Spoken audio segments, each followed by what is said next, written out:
Hello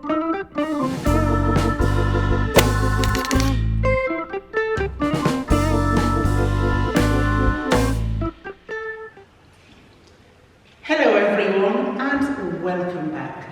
If this is your first time, I hope you'll stay. Espero que te quedes. Now today we are doing a correction of a written task that you were given. Now I want you to have a close look at the letter that you were asked to write. You were asked to write a letter to a friend explaining to them what you're going to do together once they come to visit you. So plans that you will carry out together. And so this is just an example. I was going to put the letter itself and then go through it on the computer. But I didn't really want to show somebody's handwriting because I think it's just a lot more impersonal like this. And we can all relate to these mistakes as we all make them as English speakers. Have a little look. I'd like you to pause the video and try to see if you can figure out the mistakes by yourself. Okay, have a little look. Can you see any mistakes? I'm going to read through it just the way it was written. I haven't changed anything at all. This is the way it was written. Hola Elena, ¿qué tal estás? Espero que estás bien. Estaba muy alegre a recibir tu email. Estoy mirando hacia tu visita el verano. Vamos a pasarlo genial. ¿Tan te gusta la playa? Vamos a ir a Bournemouth el primer fin de semana. De llegas. Hay un club juvenil cerca de mi casa. Es fantástico. Vamos a un concierto que están poniendo la segunda semana. No vas a aburrir porque hay mucho a hacer aquí en mi ciudad. No puedo esperar para tu llegada. Con amor, Lucy. Right. I am sure all of us, 100% of us, understand that. Why? Well, because we're all English speakers and we're learning Spanish. So of course, it makes sense to us. But if a Spanish person were to read this, perhaps they'd be quite confused. I've underlined some of the mistakes that you've made, but I'm going to go through this sentence by sentence to correct our mistakes, okay? ¿Qué tal estás? Can you see how this could be tweaked and made better? First of all, it's a question. So the question word, ¿qué, has to have a tilde. It has to have an accent. ¿Qué tal estás? The same with estás. Okay? ¿Qué tal estás? Don't forget your accent. Okay? Right. So the next one, the next sentence, espero que tú estás bien. Remember, espero que estés bien. Why?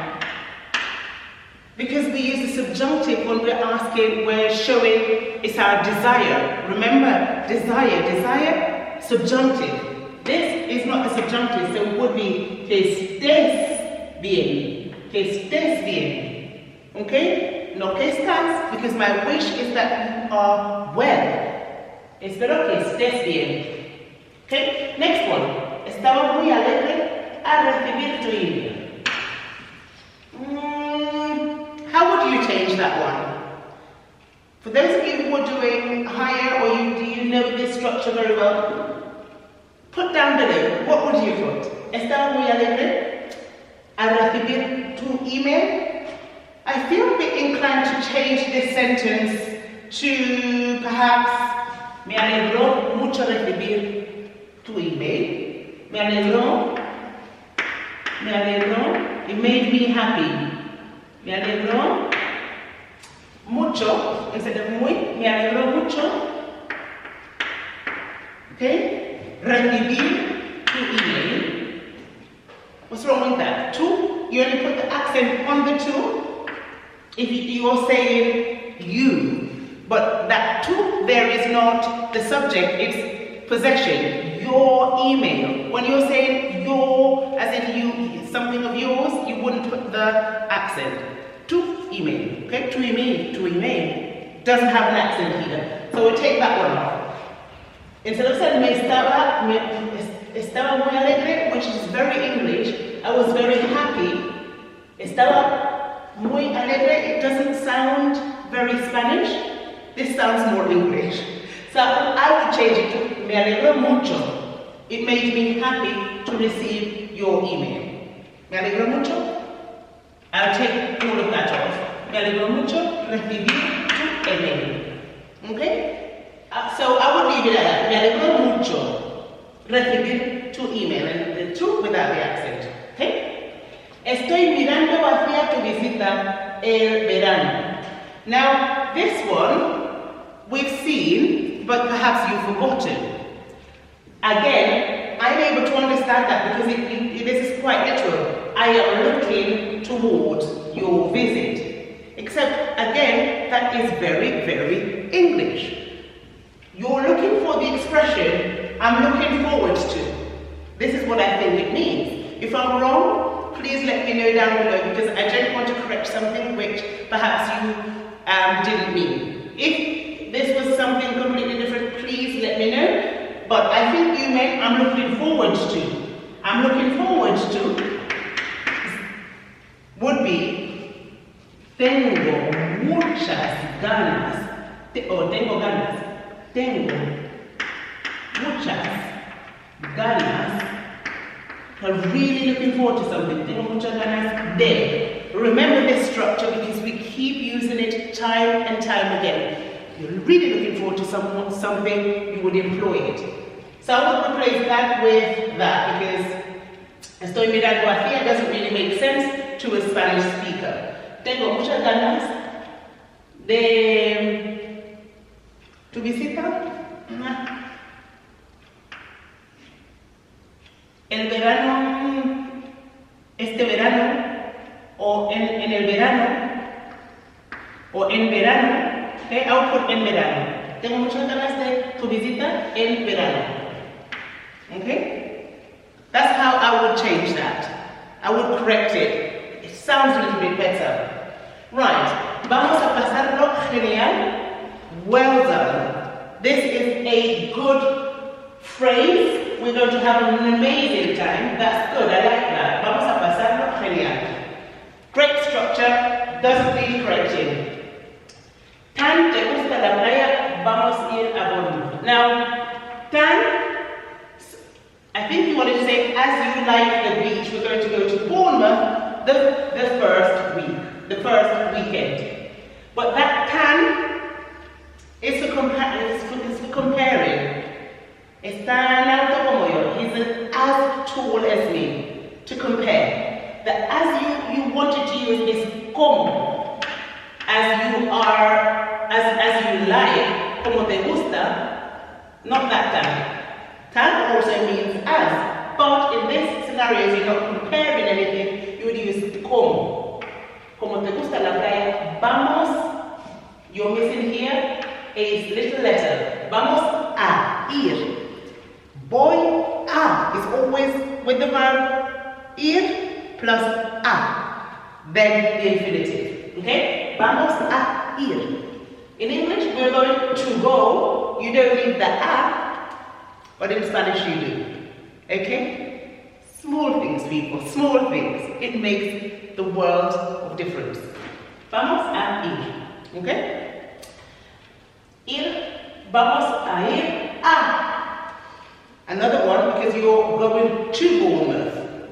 Yeah? We are going to go to Bournemouth el primero fin de semana. Okay. This could be a mistake anyone would make. El primero, the first. Yes, primero and primero mean first. But because it's followed by a noun, el primer fin de semana, we will take off the O. It will be el primer fin de semana. You don't need the O. It sounds clumsy. You would use primero, for example, if you're talking about time sequencing. So I'll say, primero estudiamos y luego salimos. So first we study, then we go out.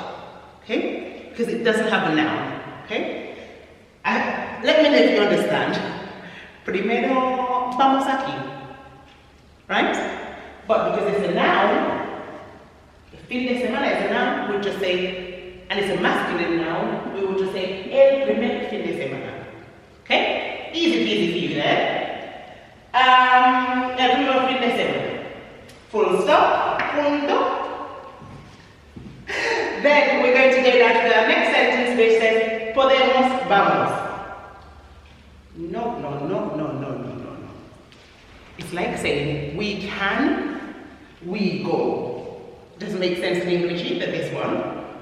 You've conjugated two verbs next to each other and you've made us all crazy. Ahora estamos todos locos. What needs to happen if you conjugate the first verb? You need to leave the second verb in the infinitive form. What's the infinitive form of vamos? I heard somebody say that. Ir. So you're going to get rid of that. Vamos, podemos ir, we can go a un concierto. Very good. Que están poniendo la segunda semana. There's nothing wrong with that. Que están, accent, that they're putting on the second week. We would say that in English, wouldn't you? They're putting on a concert. In English, that sounds just great. But in Spanish, I don't think I've ever heard poniendo un concierto. I think they would say organizando. Like they're preparing, they're organizing. Que están organizando. So I'm going to get rid of poniendo, because we say it, but they don't. Organizando la segunda semana. And that would make that sentence okay. Okay? No vas a aburrir porque hay mucho a hacer aquí en mi ciudad. Aburrir, remember aburrir is what kind of verb? It is a reflexive. Aburrirse. And what do you do when there's a reflexive? You have to show that it's reflexive somewhere. So you take off the se and you will put it somewhere. So it would be no te vas. The te from se, because you're talking about the second person, no te vas a aburrir. Okay? No te vas a aburrir. Or you could say no te aburrirás. Okay? You could also say no te aburrirás, which is easier, I think. No te aburrirás. You won't be bored. So either that or this. Okay? No te vas a aburrir. Same. Porque hay mucho, and here you're missing the word. What do you think it should be? Hay mucho hacer. There is a lot to do. Hay mucho que hacer. Okay? There's a lot to do. We would say to, they would use that. There's a lot to do. Aquí en mi ciudad. Aquí has an accent on the I. We should not forget that. Okay? En mi ciudad. Good stuff, good stuff. No puedo esperar para tu llegada. Again, you want to say, I can't wait for you to arrive. But here you can also employ this. I'm really looking forward to you getting here. So I would use that here as well. No puedo esperar a que llegues. You could say, no puedo esperar a que llegues. Yeah? You could say that. Or you could use, tengo muchas ganas de que llegues. I don't want to change all your work because it's your words. So you can leave, no puedo esperar a que llegues. Because again, remember, we use the subjunctive to show your desire, your wish for something to happen. So that's why we wouldn't say llegas, because llegas is the indicative. Okay? No puedo esperar a que llegues. O tengo muchísimas ganas de que llegues. Okay? I mean, I prefer that one, but you can also use this one. At the end of the day, I'm always encouraging you to use your own words. So, do that, but make sure that you are using the right tense. No puedo esperar, or the right mood. No puedo esperar a que llegues. Tengo muchas ganas de que llegues. I'm really looking forward to you arriving. Okay? Con amor, Lucía. I feel as though con amor sounds like what we would say, with love. You say with love to a friend, your brother or sister, whatever, with love. I feel as though in Spain they wouldn't say that. They would say either con cariño, Lucy, or simply un beso, or un abrazo. You can end letter if it's to your friend, un beso, a kiss, or un abrazo, a hug. I think that sounds more natural. Okay? So I think that made a mess of this little bit, but still you can see where you went from. Okay? Don't forget your accents. Yeah, and fantastico, I forgot that one, has an accent here. On the A. Fantastico. Fantastico. Okay? Don't forget to not sound too English, and by that I mean you need to study the expressions, the popular expressions that you've seen this year, last year, and employ them. Okay? So with that, I'm going to leave you, and I'm going to urge you all to learn the expression I'm looking forward to, which is tengo muchas ganas de. Okay? That is it.